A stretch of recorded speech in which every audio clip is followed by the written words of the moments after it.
L'annonce promettait le paradis, un mari honnête, une maison chaude et une vie douce. Mais quand le train est reparti, Hélène s'est retrouvée seule face au vent et à la poussière. Pas de fiancé, pas de fleurs. Juste un petit garçon pieds nus qui la regardait comme un fantôme. Et une terrible nouvelle. Père est mort hier. Elle était venue pour un mariage. Elle a trouvé 7 orphelins, une cabane en ruine et un secret qui allait changer sa vie à jamais. Ce qu'elle a décidé de faire à cet instant précis, personne ne l'avait vu venir. Mais lorsque Hélène descendit du train à la gare désolée de Valombré, traînant 2 mâles écorchés et des espoirs rapiécés au fil des kilomètres, personne ne l'attendait. Aucune pancarte à son nom, aucune carriole en vue. Juste un vent sec, un ciel immense et vide, et un garçon aux pieds nus, d'une dizaine d'années peut-être, qui la fixait comme si elle était faite de brume. « C'est vous, Hélène ?» demanda-t-il, sa voix éraillée par la poussière. « Oui. » Le garçon hocha lentement la tête. « Père est parti, » lâcha-t-il. « Je suis désolé. » Le souffle d'Hélène se bloqua dans sa gorge. « Une vipère l'a eu, » continua l'enfant en regardant par-dessus l'épaule de la jeune femme. « Il y a 2 jours. On l'a enterré près du bosquet de pins. Je m'appelle Jules. » Hélène resserra sa prise sur la poignée de son sac. Ce devait être une erreur. « Je devais l'épouser. Il m'a fait venir. » Il l'a fait.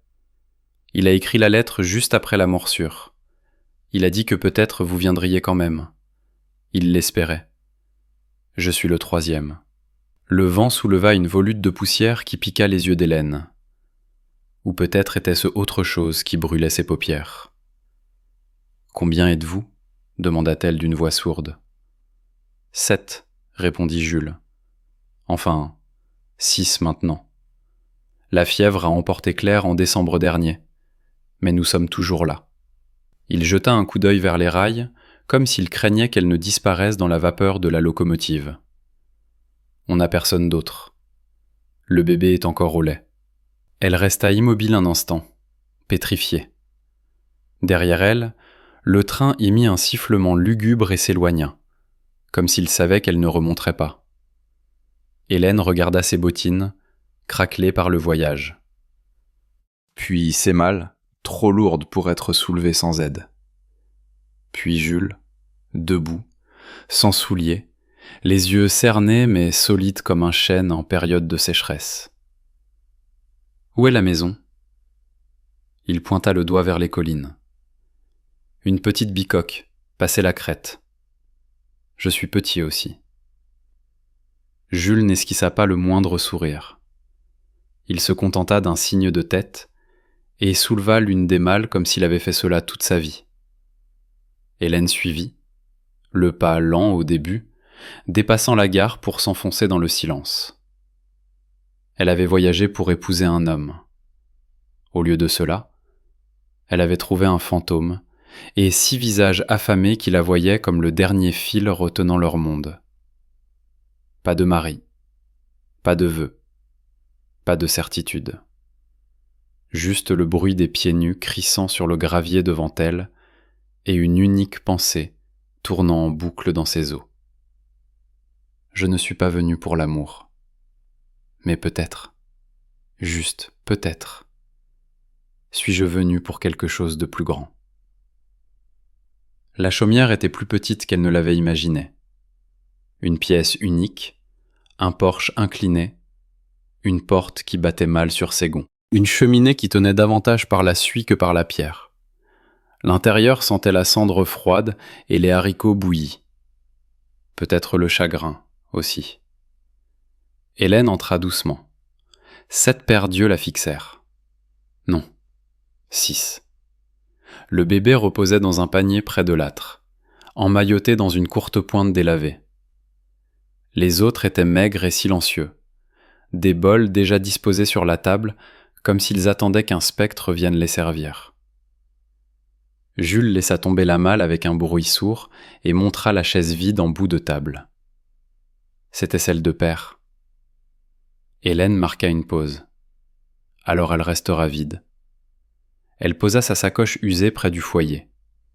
Le cuir était fissuré, tout comme sa résolution. Elle balaya du regard l'intérieur sombre de la masure. Une étagère, une table affaissée, des pieds de chaise cassés et maintenus par de la ficelle. Tant de jeunes yeux l'observaient, comme s'ils craignaient qu'elle ne s'évapore s'il clignait trop longtemps. Une fillette se leva lentement du banc près du mur. Pas plus de 9 ans.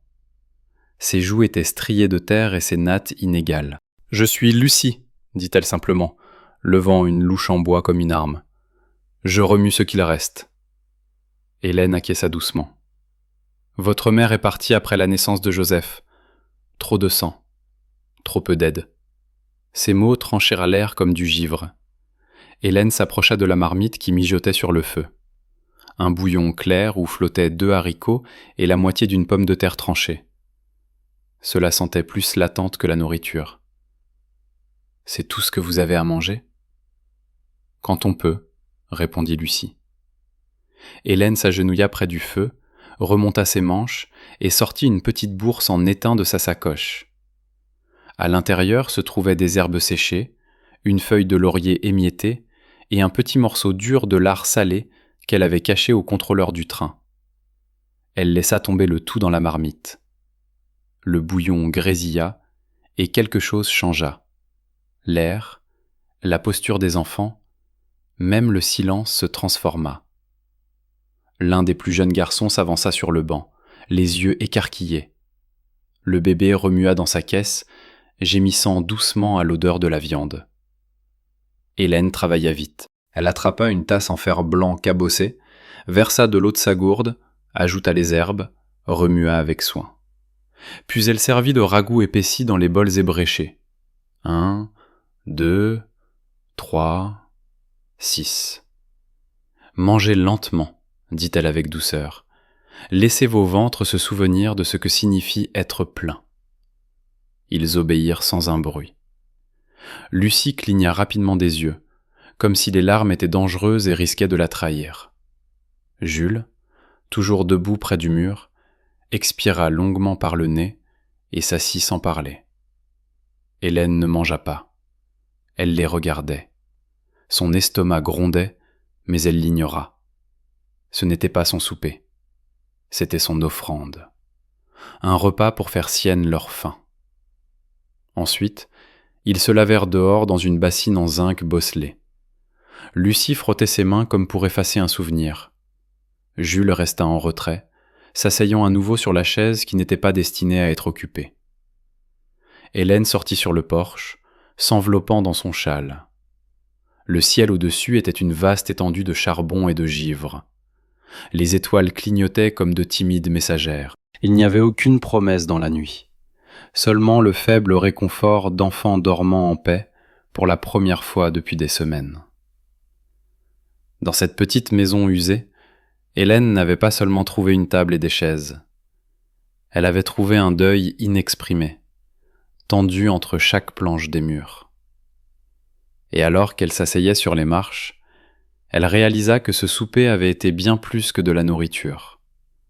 C'était un commencement. Elle n'avait pas hérité d'orphelin. Elle avait trébuché dans un foyer de cœurs blessés.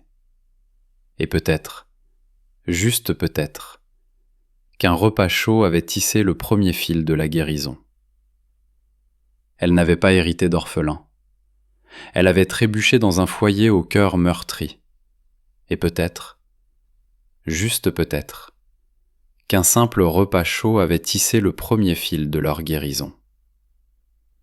Le lendemain matin, Hélène balaya l'âtre pendant que les enfants dormaient encore. Le plancher craquait sous ses pas, le vieux bois gémissant ses secrets. Alors qu'elle s'agenouillait pour ranger une bouilloire couverte de suie, elle perçut un son creux sous la pierre du foyer. Piquée par la curiosité, elle l'écarta.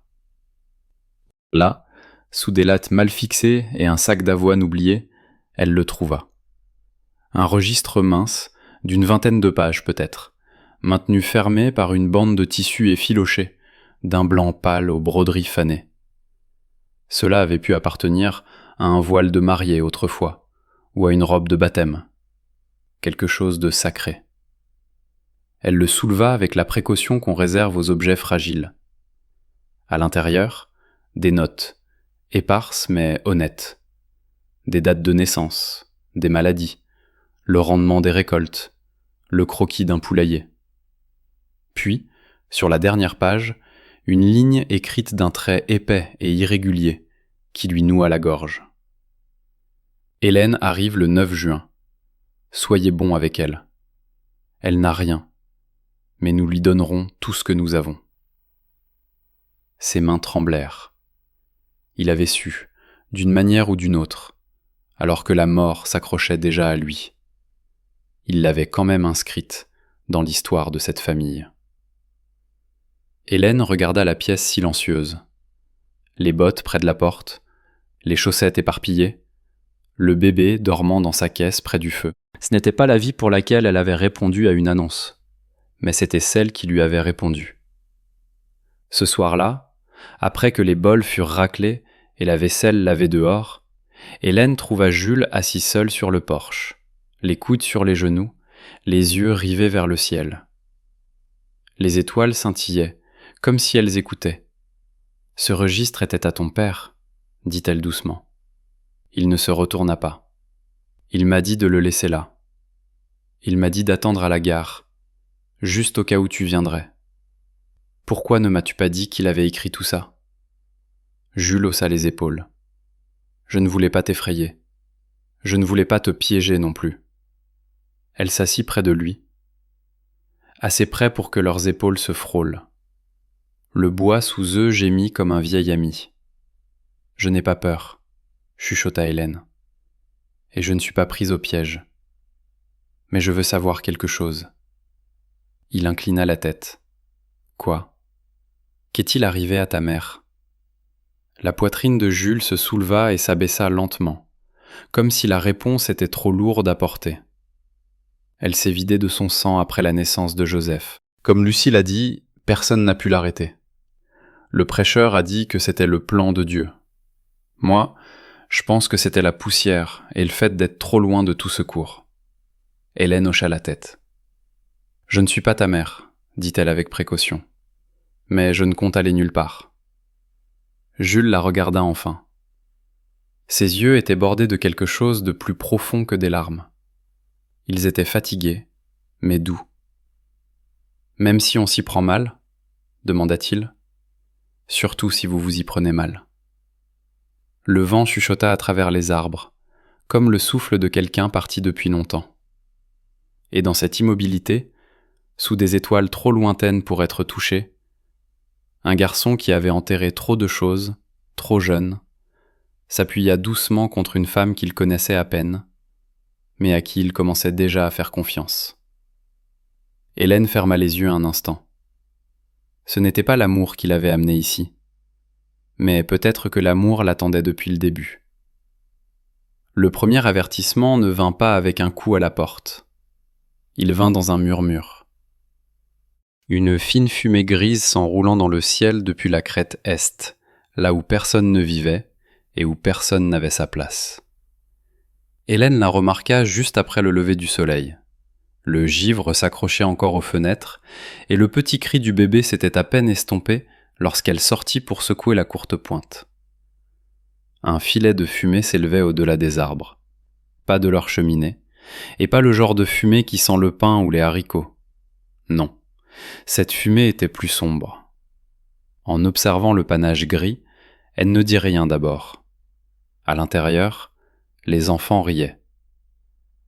Ruth et Toby se poursuivaient pieds nus dans l'herbe gelée, leur voix haute et légère. Hélène n'avait pas le cœur d'assombrir leur journée, mais Jules le vit aussi. Il rentrait après avoir fendu du petit bois. Ses yeux se plissèrent. « Ce n'est pas de la fumée de cheminée, » marmonna-t-il. « Non, » convint Hélène. « Ça ne l'est pas. » « Combien de cavaliers sont passés par ici ? » « Aucun depuis des semaines. Et si quelqu'un fait du feu là-haut, c'est qu'ils observent, » conclut-elle. Jules n'en dit pas plus. Il n'en avait pas besoin. Ce soir-là, elle laissa le ragoût bouillir plus longtemps, laissant la chaleur et l'odeur saturer l'air, comme un défi lancé aux intrus. Elle demanda à Lucie de garder le bébé près d'elle, et les plus jeunes garçons furent envoyés chercher du bois par paire. Même eux sentaient le changement. La cabane, autrefois fragile et immobile, vibrait maintenant d'une tension sourde, comme si le vent lui-même était en attente. Lorsque les enfants dormirent, Hélène retourna sur le porche, son châle serré contre elle. Jules la rejoignit, bras croisés, partageant ce silence vigilant. « Tu penses à la même chose que moi ?» demanda-t-il. « Que quelqu'un est venu fouiner ? Peut-être pour moi ?» Jules ne scia pas. « Ou pour la terre ? Ou pour ce que ton père a laissé ? Il n'avait pas grand-chose. Peut-être pas d'argent, mais quelque chose qui vaut la peine d'être pris. » Il jeta un coup d'œil vers la grange. « Tu partirais si cela signifiait nous garder en sécurité ? » « Je me battrais d'abord. » Il eut un petit sourire en coin. « Tu n'as pas l'air d'une combattante. » « C'est ce qui fait que ça marche. » Elle le vit alors, passer la ligne des pins, un mouvement furtif, une silhouette à cheval, haute en selle, immobile comme la pierre, observant. Il n'approcha pas, se contenta de rôder avant de disparaître derrière la fumée. Cette nuit-là, Hélène ne dormit pas. Elle alluma une bougie, sortit un morceau de papier et commença à écrire. Pas à quelqu'un resté à l'est, car il ne restait personne. Elle n'écrivait pas pour demander du secours. Elle écrivait pour la vérité. « Si je tombe, traça-t-elle à l'encre, qu'ils disent. Je suis arrivée avec rien, et j'ai quand même bâti un foyer. » Au matin, la fumée s'était dissipée, mais 2 poules avaient disparu et le tas de bois de chauffage avait été piétiné.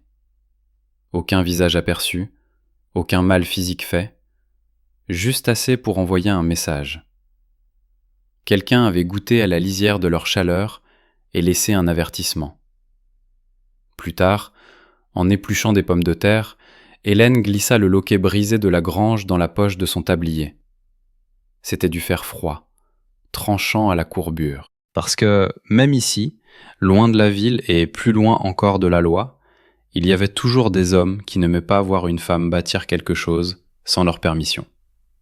2 matins plus tard, un cavalier surgit, non pas enveloppé de fumée ou de silence, mais dans la poussière d'un voyage bien réel.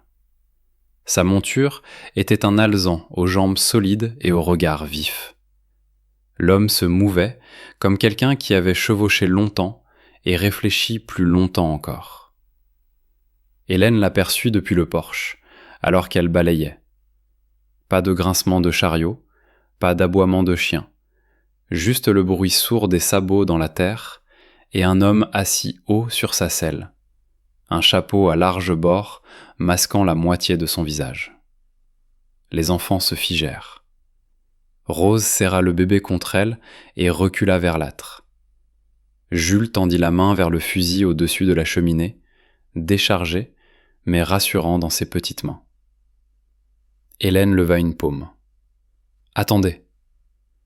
L'homme mit pied à terre lentement, ses bottes frappant le sol comme s'il portait bien plus que son propre poids. Il portait des souvenirs. « Je cherche Renaud, » dit-il. Hélène se redressa. « Il n'est plus là. Une morsure de serpent. Il y a 2 semaines. » L'homme hocha la tête, retirant son chapeau. Son visage était creusé, buriné par le soleil. « C'est ce que je craignais. »« Qui êtes-vous » ?»« Étienne, son frère. » Jules cligna des yeux. Il n'a jamais dit qu'il avait un frère. « Ça ressemble bien à Renaud, » dit Étienne en se frottant la nuque. « Nous ne nous sommes pas quittés en bons termes. »« Alors, pourquoi venir maintenant ?» demanda Hélène. Étienne détacha une besace et la lui tendit. À l'intérieur, un registre presque identique à celui caché sous le plancher. Même lien en tissu, même nombre de pages, mais celui-ci était plein. « Il m'écrivait des lettres, » dit Étienne, « tous les mois. Je ne répondais pas. Pas avant la dernière. Vous saviez pour moi ? Il a dit qu'il faisait venir une femme, Pas pour lui, pour les gamins. Il disait qu'ils avaient besoin d'un cœur dans cette maison, plus que d'un toit dessus. Le regard d'Étienne balaya le porche, les rideaux rapiécés, les chaussettes lavées séchant sur un fil. On dirait qu'ils ont trouvé le cœur. Jules s'avança. « Vous êtes venu prendre la terre ?» ?»« Non. » Étienne secoua la tête. « Je suis venu m'assurer que ces mots n'ont pas été vains. » Il sortit une page pliée, l'encre tachée mais lisible. « Si je meurs avant qu'elle arrive, disait la lettre, laisse-lui la maison. Laisse-la élever les enfants si elle le choisit.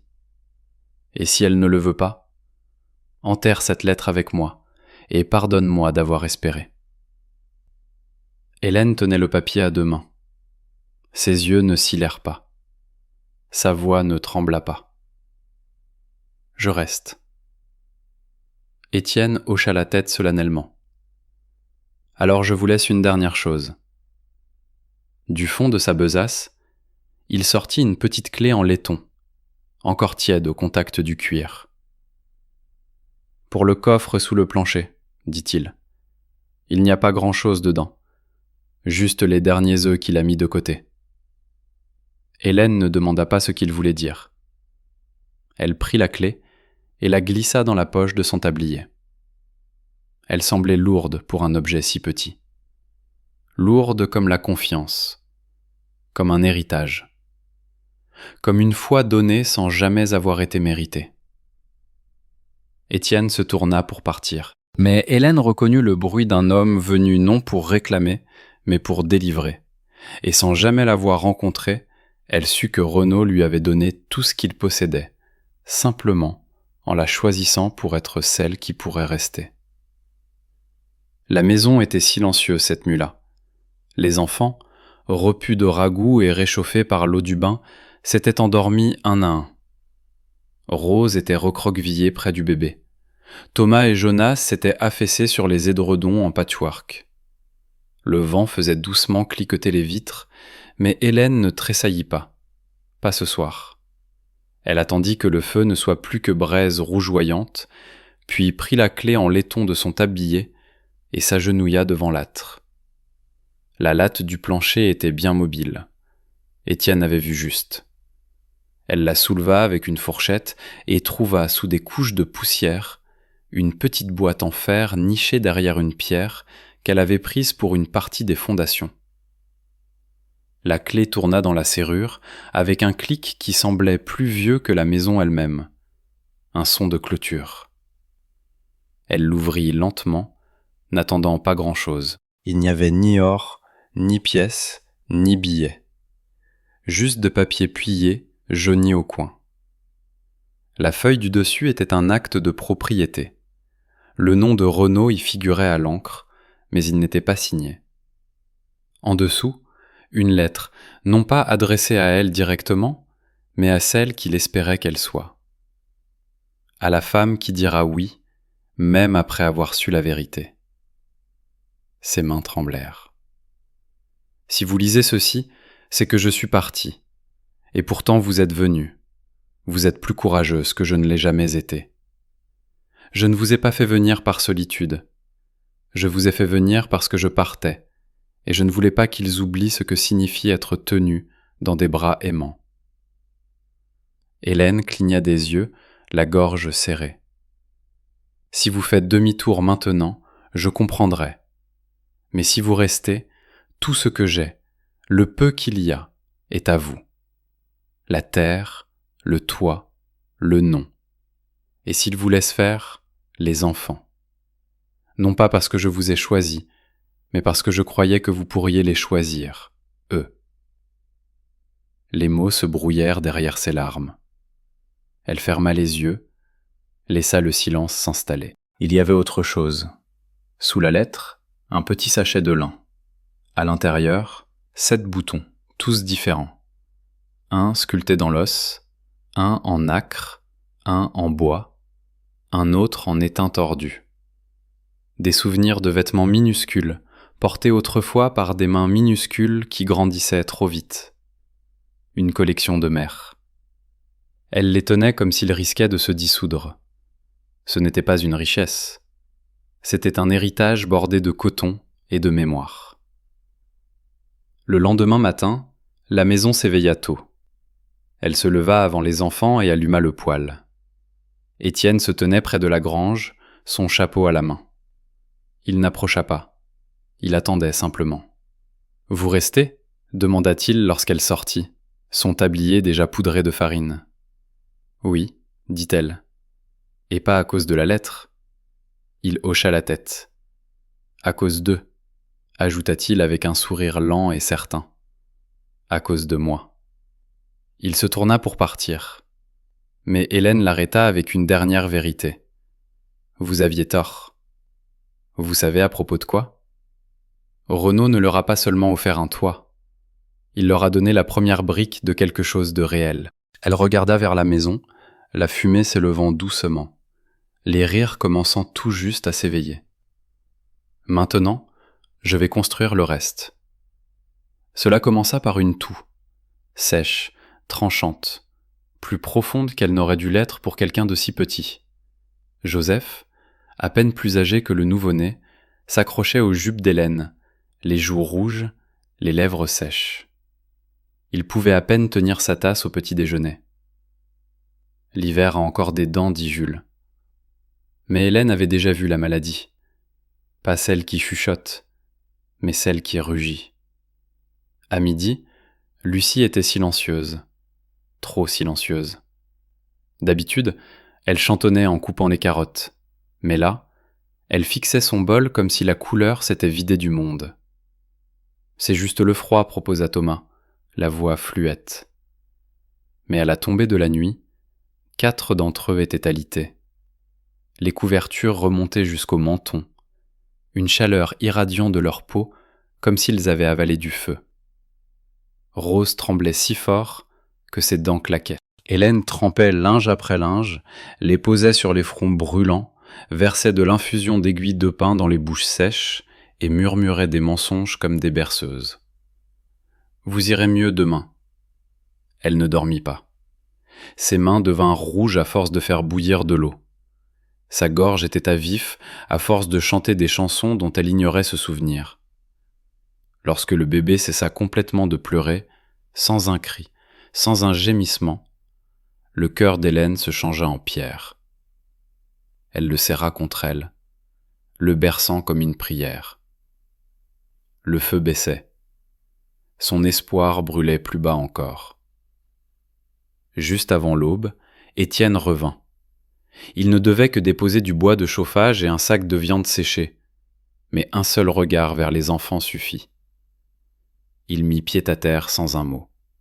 « Il brûle de fièvre », râla Hélène, la voix brisée. « J'ai fait tout ce que je pouvais. » Étienne n'offrit pas de pitié. Il offrit de l'aide. Il entra des couvertures, des marmites, des seaux. Il bâtit une tente de vapeur dans un coin avec des chaises et fit bouillir de l'eau. Hélène força le bouillon entre les lèvres serrées des petits. Rose toussa jusqu'à s'effondrer contre la bassine de toilette. « Elle est partie ?» demanda Jules, sa voix fêlée et mince. « Pas encore », chuchota Hélène en pressant son front contre celui de la fillette. « Et pas aujourd'hui. » La 3e nuit fut la pire. Le feu refusait de prendre, le bébé ne bougeait plus, et Rose ne parlait plus du tout. Hélène tomba à genoux sur les pierres de l'âtre, les mains levées non pas vers Dieu, mais vers quelque chose de plus vieux, de plus silencieux, de plus brisé.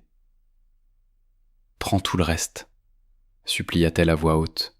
« Juste pas eux. S'il te plaît, pas eux. » Et le feu qui s'était presque éteint reprit soudainement vie. Cette nuit-là, Rose ouvrit les yeux. Joseph demanda du pain, le bébé gémit, et Jules, trop faible pour faire plus que chuchoter, prononça 3 mots qui firent s'effondrer les défenses d'Hélène. « Tu es resté. » Elle hocha la tête, les larmes dévalant ses joues sans retenue. « Il n'y a jamais eu un jour où je ne l'aurais pas fait. » Cette nuit-là, Pour la première fois depuis que ses bottes avaient touché ce morceau de terre oublié, Hélène ne dormit pas sur le plancher, ni dans le fauteuil à bascule. Elle s'allongea avec les enfants, les bras autour d'eux, le front pressé contre leurs cheveux. Ils respiraient parce qu'elle était restée. Et pour la première fois, dans ce souffle, dans cette immobilité, dans cette survie, ils lui donnèrent quelque chose qu'aucun homme n'avait jamais promis.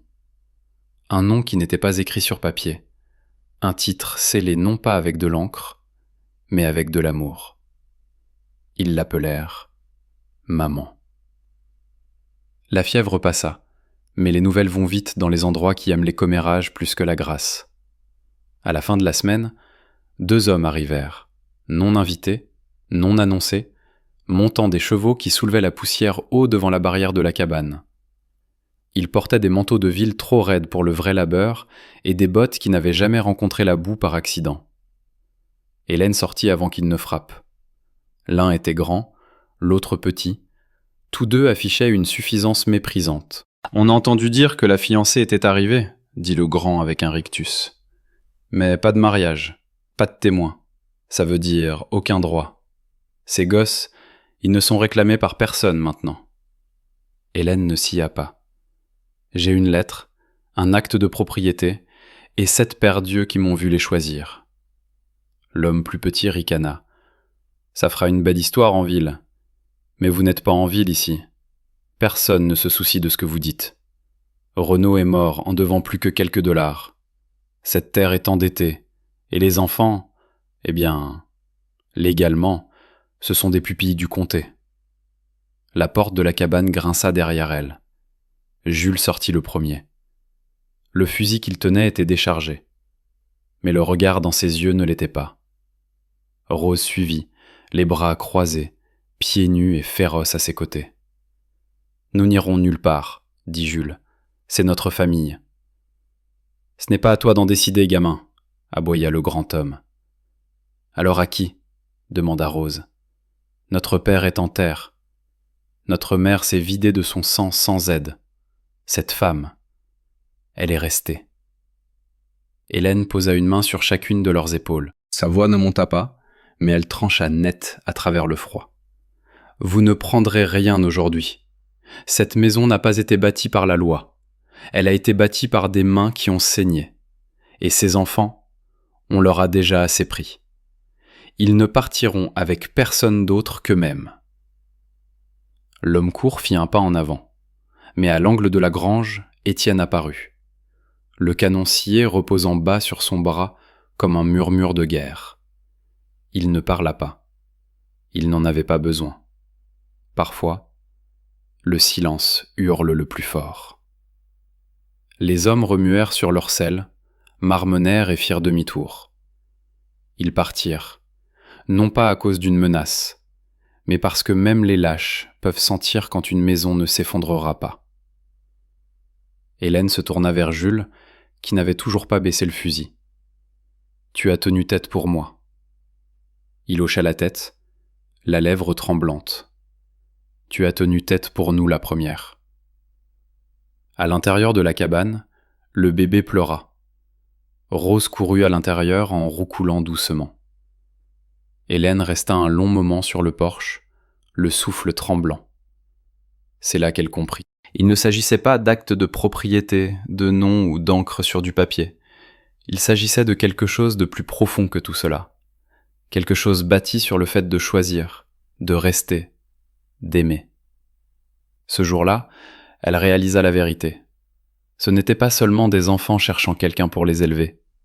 Ils l'avaient élevée, elle aussi. Les jours raccourcirent, mais la maison ne fit que s'emplir. Hélène cousait des courtes pointes pour les fenêtres avec de vieux sacs de farine. Rose ajoutait une pincée de sel supplémentaire à la pâte à pain sans rien demander. Jules fendait le bois en piles nettes, assez hautes pour bloquer le vent. Chaque soir, ils mangeaient ensemble autour de la table, non plus dans le silence, mais au milieu des histoires. Le rire devint une habitude. Le bébé applaudissait dès que quelqu'un éternuait. Puis, les gens commencèrent à frapper à la porte, non pour prendre, mais pour donner. Un voisin laissa un sac de farine sur le porche sans un mot, juste avec un sourire et un signe de tête. Une institutrice veuve échangea des pommes séchées contre du bois de chauffage. Le pasteur passa avec 3 livres ficelés ensemble et un message griffonné sur l'emballage. Vous avez accompli ce que la plupart d'entre nous se contentent de prier.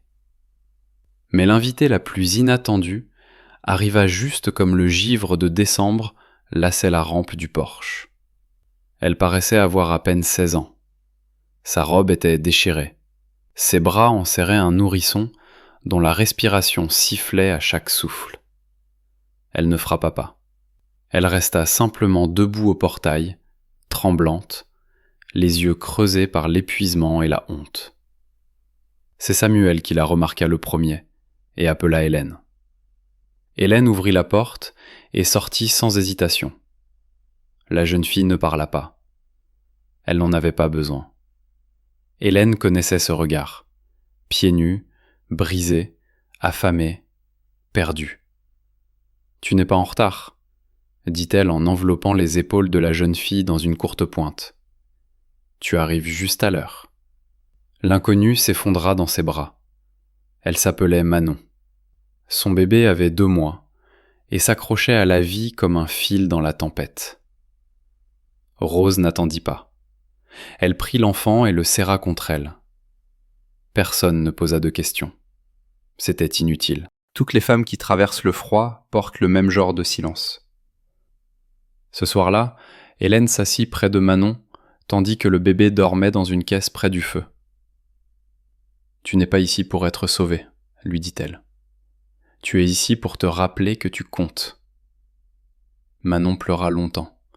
Puis elle aida à préparer le petit déjeuner, et elle resta. Cet hiver-là, la cabane changea. Elle devint plus qu'un toit. Elle devint un feu qui réchauffait les étrangers. Une porte qui restait ouverte, un endroit où personne ne demandait qui était la mère, car à ce moment-là, tout le monde le savait déjà. La neige tomba lourdement cette année-là. Le vent était plus tranchant. La crête hurlait comme si elle avait une affaire inachevée avec le monde. Mais à l'intérieur, le froid ne gagna jamais. Parce qu'à l'intérieur, quelqu'un avait choisi de rester. Pas pour l'argent, pas pour un mariage, mais pour ce genre de famille qu'on fabrique à partir de rien. Hélène ne se contenta pas de survivre à la saison. Elle la réinventa. Et quelque part au fond de ses os, elle le savait. C'était le genre de foyer que les gens cherchaient toute leur vie à trouver. La neige fondit lentement, comme si même l'hiver ne voulait pas quitter ce qui avait finalement pris racine. Au printemps, la cour était un chaos d'empreintes boueuses, de clôtures à moitié réparées et de rires sauvages résonnant à travers les fenêtres ouvertes. Joseph poursuivait les poules en poussant des cris perçants. Rose apprenait à Manon comment raccommoder des bottes et bercer des bébés sans peur. Jules plantait des tomates dans le coin arrière, là où Renaud avait rêvé autrefois d'un poulailler qu'il n'avait jamais fini. De l'extérieur, la cabane ne payait pas de mine, mais à l'intérieur, elle abritait une chaleur impossible à bâtir avec du bois seul. Le registre trônait désormais ouvertement sur le manteau de la cheminée. La dernière page était remplie de l'écriture soignée d'Hélène. Hélène, chef de famille, pas par la loi, mais par le cœur. Personne ne le remit en question. Pas le pasteur venu bénir les encadrements de porte, en laissant derrière lui une larme discrète. Pas le voisin, qui offrit de reconstruire le porche après la dernière tempête. Pas même les hommes du comté qui revinrent en février, avec des papiers tamponnés de rouge et une menace à peine voilée au coin des lèvres.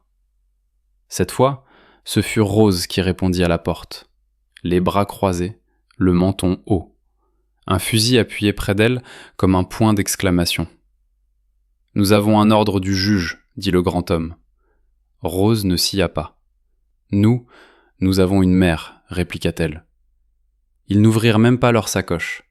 Ils firent demi-tour par où ils étaient venus, et les planches du porche craquèrent de fierté. Hélène n'eut jamais à demander ce qu'il y avait dans leurs papiers. Certaines vérités crient plus fort que la loi et s'ancrent plus profondément que l'encre. Et dans cette cabane sur la crête, chaque mur murmurait la même certitude. Elle n'avait jamais été choisie par un seul homme. Elle était réclamée chaque jour par la famille qui avait le plus besoin d'elle. Elle garda les boutons dans un bocal sur le rebord de la fenêtre. Parfois, elle les prenait un par un, se souvenant de combien ils avaient été petits. Elle ne se remaria jamais, ne partit jamais. Mais elle écrivit une dernière lettre, glissée à la fin du registre avec tous les noms, même celui de Manon. « Si vous trouvez cette maison, disait la lettre, sachez que nous ne sommes pas nés chanceux. Nous avons bâti notre foyer de briques et de brocs, de persévérance et de gens qui n'avaient personne jusqu'à ce qu'ils s'aient les uns les autres. Alors si vous êtes fatigués, affamés, ou si vous ne savez pas si ce monde contient encore de la bonté, entrez. Il y a de la soupe sur le feu, une courte pointe sur le lit, et quelqu'un qui attend et qui comprend ce que signifie être oublié, puis aimé. » Les années passèrent, la maison s'agrandit, des pièces supplémentaires, une balancelle sur le porche, un poulailler rempli de vraies poules cette fois. Mais certaines choses ne changèrent jamais. Le feu ne s'éteignit jamais. Le plancher garda toujours la mémoire des pieds qui courent, et au centre de tout cela se tenait une femme sans titre officiel, mais portant le nom le plus vrai que l'on puisse gagner. Mère. Pas par le sang, pas par la loi, mais par choix. Et chaque âme qui passa un jour par cette porte sut qui était resté pour qu'il puisse grandir, pour qu'il puisse croire.